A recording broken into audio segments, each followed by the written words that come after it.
Isang magandang hapon, mga kababayan ko.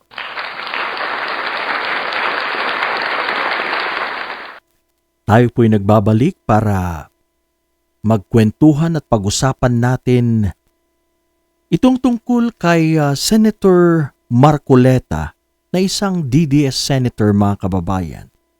Lately nga po, siya po'y very vocal sa social media at kanyang inihahayag na kahit makulong siya o arestuhin siya, ay walang makakapagpatigil sa kanyang pagsasalita laban sa mga may kinalaman sa flood control projects at korupsyon. Yan po ang kanyang sinasabi, mga kababayan.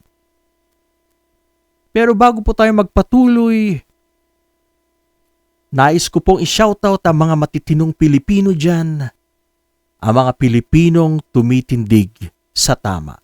Kahit na mga bashers, DDS bashers, kumusta na rin sa inyo?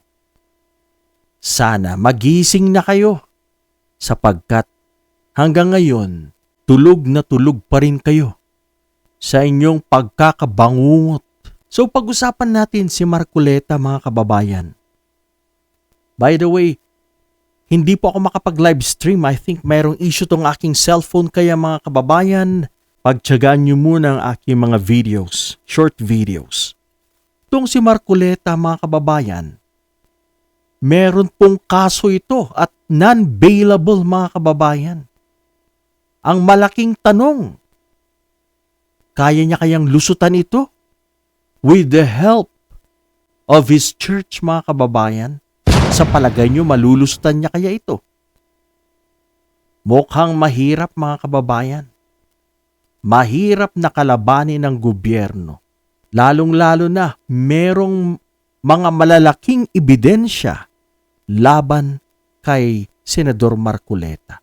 At galing mismo sa kanyang bunga, siya mismo nagsabi na tumanggap siya ng campaign donation, mga kababayan. Kaya hindi siya makakapagkaila dyan kung maaresto itong si Senador Marcoleta. Abay, mga kababayan, mababawasan na naman ang mga DDS senators.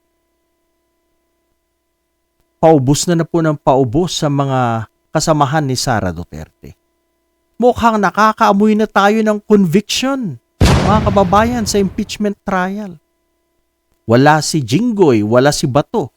At pag naaresto pa itong si Senador Marcoleta, abay, isang kawalan na naman sa grupo nila Alan Peter Cayetano.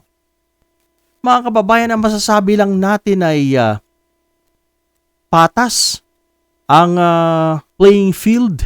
Merong pagkakataon si Senador Marcoleta na ipagtanggol ang kanyang sarili.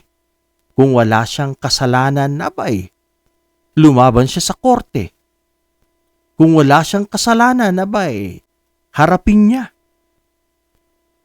Na hindi kagaya nila Bato na nagtatago sila Harry Roque. Kung talagang malinis si Senator Marcoleta, hindi siya dapat matakot. Harapin niya kagaya ni former Senator Leila de Lima. Alright, mga kababayan, sa mga hindi pa po nakakapag-subscribe dyan, sana po suportahan nyo ang aking maliit na channel at para po kayo'y updated at tuloy lang po ang ating laban. Magkakasama tayo hanggang sa huli. Magkakasama tayo para sa bayan. Marami pong salamat.